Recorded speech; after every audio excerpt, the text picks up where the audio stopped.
Hello students, आज हम लोग डिस्कस करेंगे चैप्टर फर्स्ट। देखो 11th में आप लोगों ने ए बाई ए किया था, सो द कार्टेशियन प्रोडक्ट।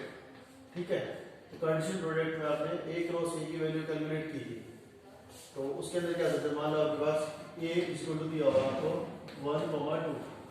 ठीक है, तो ए क्रॉस ए क्या आएगा आपका, यानी सबका सेट लेते हैं हम लोग 1 1 1 2 2 1 एंड 2 2। ठीक है, तो ये हमारा कार्टेशियन प्रोडक्ट था। तो हमारे पास जो न्यू कॉन्सेप्ट आ रहा है वो है आपका रिलेशन का। रिलेशन इन ए सेट क्या होता है, रिलेशन इन ए सेट ए। तो ये क्या होता है, रिलेशन आपका होता है R is the subset of A cross A। यानी कि हमारे पास कोई भी रिलेशन गिवन है, ठीक है, उसके अंदर R क्या होगा, एक रिलेशन होगा इसका A क्रॉस A के उसके अंदर सबसेट का। ठीक है, मान लो आपके पास A कोमा B कोई भी दो नंबर है, बिलोंग्स टू R है। इसका मतलब इसको रिप्रेजेंट करते हैं A R B से। इसका मतलब क्या होता है, A is related to B। ऐसे ही if A, B is not belongs to R, ठीक है, then इसका आप लोगे A कट करके इसका B। ठीक है, तो ये आपके पास हो गया। उसके बाद आता है next is domain of R, यानी कि इधर लोग डोमेन ऑफ R ऐसे इसको डिनोट करते हैं। ये होता है it is the set of the first element of R, यानी कि जो भी हमारे पास फर्स्ट एलिमेंट होगा, जैसे ए बी है, तो मान लो आपके अंदर से फर्स्ट एलिमेंट क्या 1, ये 1 2 और 2, तो इनका जो सेट होगा वो आपका क्या होता है, डोमेन। तो domain of R is equal to, आप लिखोगे इसको A such that A, B belongs to R। तो ये हमारे पास हो गया डोमेन। ऐसे ही रेंज की बात करें हम लोग, तो range of R is equal to आ जाएगा सेकंड एलिमेंट यानी कि B। यहाँ पर लिखोगे B such that A, B belongs to R। तो ये हमारे पास कुछ बेसिक थे इसके जो मैंने आपको बताए। उसके बाद नेक्स्ट आता है टाइप्स ऑफ द रिलेशन। सबसे पहले आपकी जो टाइप आती है वो आती है एम्पटी रिलेशन। एम्पटी रिलेशन यानी कि simple, it is denoted by 5 से डिनोट करते हैं, और ऐसा कोई भी एलिमेंट ना हो जो आपका R के अंदर बिलोंग करे। फॉर एग्जाम्पल मान लो आपके पास है कि कोई भी सेट A दिया होगा आपको, A इज इक्वल टू 1 2 3। मैं छोटा सा एग्जाम्पल लेता हूं, ओके। अब उसके बाद ये कहते हैं कि A, B belongs to R such that, या फिर यहां पर सीधे लिखो R is equal to A, B such that A minus B is equal to 10, यानी कि A और B बिलोंग्स टू A के। तो उस केस में क्या हुआ, ऐसा हमारे पास इनमें से कोई भी एलिमेंट है जिनका डिफरेंस 10 के इक्वल है, so here R is the non empty set. उसके बाद आता है यूनिवर्सल सेट। यूनिवर्सल सेट जितने भी पॉसिबल सेट है, यानी कि simply A cross A is the subset of A cross A, यानी कि ऑल पॉसिबल वैल्यूज। तो A क्रॉस A क्या हो जाएगा आपका यूनिवर्सल सेट हो जाएगा। उसके बाद आता है आइडेंटिटी रिलेशन। आइडेंटिटी रिलेशन क्या होगा आपका, इसको आई ए से डिनोट करेंगे। आइडेंटिटी रिलेशन में हो जाएगा आपके पास A, A। ठीक है, तो ये आपका आइडेंटिटी रिलेशन हो गया where small a belongs to capital A। ये आइडेंटिटी रिलेशन हो गया। उसके बाद सबसे इंपॉर्टेंट चीज जो आती है आपकी वो आती है रिफ्लेक्सिव। कोई भी रिलेशन रिफ्लेक्सिव होगा। रिफ्लेक्सिव कब होता है, इफ A, A, ठीक है, belongs to R for every A, for each A belongs to capital A। यानी कि सेट A के लिए कोई भी रिलेशन रिफ्लेक्सिव रहेगा कब, यदि A comma A belongs to R हो और ए जो है आपका वो ए के कैपिटल ए सेट ए के अंदर बिलोंग करेगा। उसके बाद नेक्स्ट आता है आपका सिमेट्रिक। सिमेट्रिक क्या होता है हमारे पास, if A, B belongs to R and B, A is also belongs to R, then our relation is a symmetric. उसके बाद आता है next transitive. Transitive if A, B belongs to R and B, C belongs to R, then A, C is also belongs to R. Then you can say that your relation is symmetric. ठीक है, तो उसके बाद last आता है equivalence relation. Equivalence relation क्या हुआ, जो भी रिलेशन इन तीनों कंडीशंस को सेटिस्फाई करे उसे हम लोग बोलते हैं इक्विवेलेंस रिलेशन।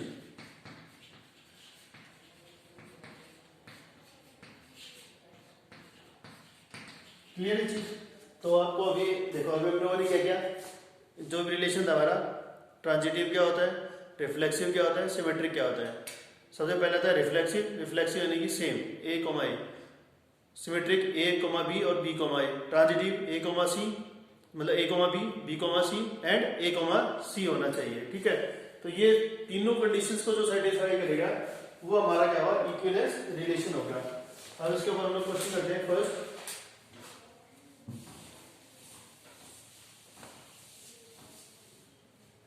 ठीक है, relation R in the set A.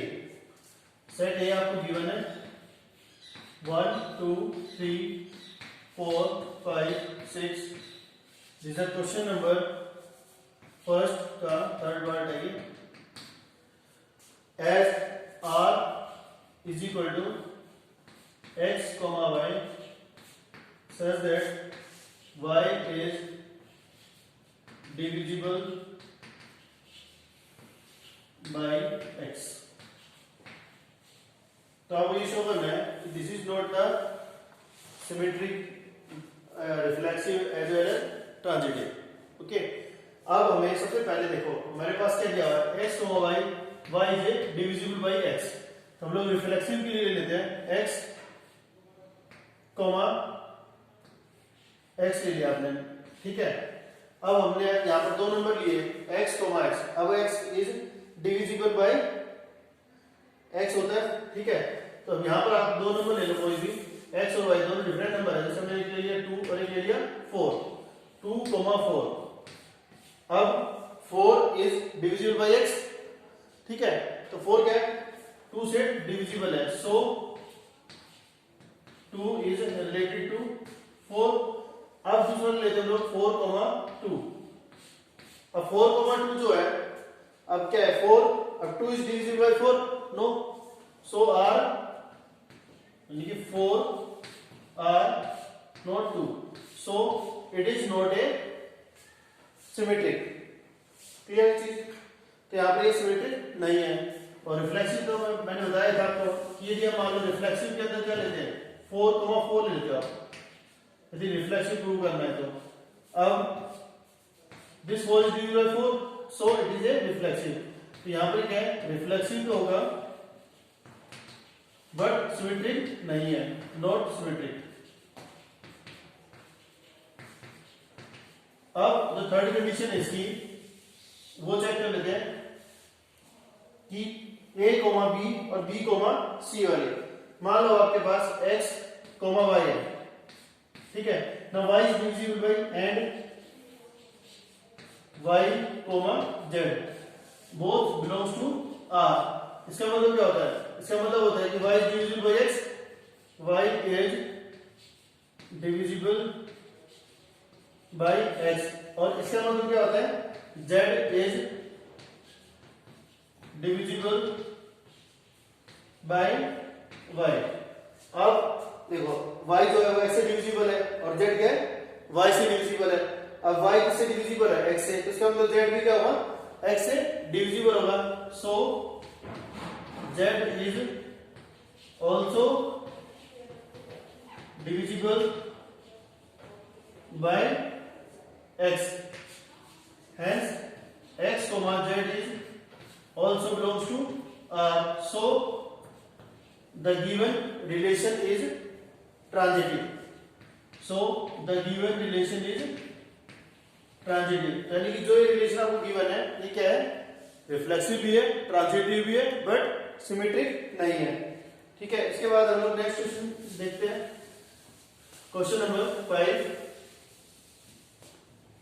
Question number 5 कहते हैं check whether the relation R in R defined as.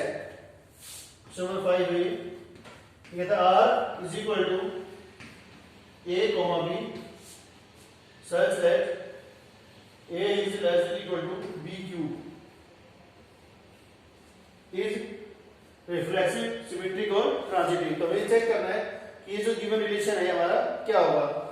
अब r हमें क्या दिया हुआ है, r इज इक्वल टू आपके पास a comma b such that a is less than b cube, और है किसमें, वहां पर जो ऊपर डिफाइन किया हुआ है ये रियल नंबर है। तो मान लो मैं a की वैल्यू 1/2 और b की वैल्यू भी 1/2 ले लेता हूं। a भी 1/2 ले लिया मैंने और b भी 1/2 ले लिया। अब ये चेक करना है कि क्या ये दोनों इसके अंदर r के अंदर बिलोंग करते हैं। अब 1/2 का is less than equal to 1/2 whole square 3। तो 1/2 इज लेस देन 1/8। क्या ये ट्रू है? नहीं है। नहीं है तो इसका मतलब ये क्या हो गया, ये चीज R के अंदर बिलोंग नहीं करती। So the given relation is not reflexive. क्या ये नॉट रिफ्लेक्सिव है? क्लियर। अब इसके बाद हम लोग देखते हैं नेक्स्ट दूसरा नंबर। दूसरा नंबर मैंने ले लिया, मान लो आपके पास 1,2। Now 1,2 is belongs to R। कैसे? देखो 1 is less than equal to 2^3, तो 1 is less than equal to 8। True है, ठीक है। अब इसका उल्टा देखते हैं 2,1। अब 2,1 क्या होगा आपका, 2 is less than equal to 1/3, तो 2 is less than equal to 1। ये रॉन्ग है, ट्रू नहीं है। इसलिए यानी 1 और 2 तो बिलोंग करता है R में, ठीक है, but 2, 1 not belongs to R, so it is not symmetric। तो ये क्या है आपका, सिमेट्रिक भी नहीं है। अब ऐसे ही हम लोग नेक्स्ट देखेंगे ट्रांजिटिव प्रॉपर्टी। ट्रांजिटिव के अंदर यहां पर एग्जांपल ले लो कोई भी। मान लो मैंने ले लिया कि 3,3/2 and 3/2, 6/5 all are belongs to R। अब ये चेक कर लो इसको, 3 is less than 3/2 whole cube, ये ट्रू है, ठीक है। अब ऐसे ही 3/2 is less than 6/5 whole cube, ये भी ट्रू है। अब ये दोनों तो ट्रू हो गए। अब हमें चेक करना है कि 3 और 6/5 यानी कि 3, 6/5 is it belongs to R or not। अब 3 is less than equal to 6/5 whole cube। यदि आप इसका होल क्यूब करते हो तो आएगा 3 is less than equal to 6 को 6 से मल्टीप्लाई करें 36, तो आएगा 216 डिवाइड बाई 125। अब ये वैल्यू क्या होती है आपकी, ये वैल्यू तो 2 से भी छोटी है। अब जो चीज 2 से छोटी है क्या 3 से छोटा होगा? नहीं। इसलिए ये इसका मतलब क्या हुआ कि 3, 6/5 does not belongs to R, hence the function is not transitive। तो इसके बाद फंक्शन क्या होगा आपका, ट्रांजिटिव भी नहीं है। तो ये आपका हो गया कंप्लीट, ये वाला क्वेश्चन नंबर 5। इसके बाद हम लोग नेक्स्ट क्वेश्चन देखते हैं, क्वेश्चन नंबर 9। क्वेश्चन नंबर 9 में कहता है show that each of the relation R in set A. Set A क्या दिया आपको, x belongs to z such that 0 is less than x is less than equal to 12 given by, इसका first part ही करूंगा, second आप try कर लेना। r is equal to a, b such that mod of a minus b is A multiple of 4, ठीक है। चलो बाद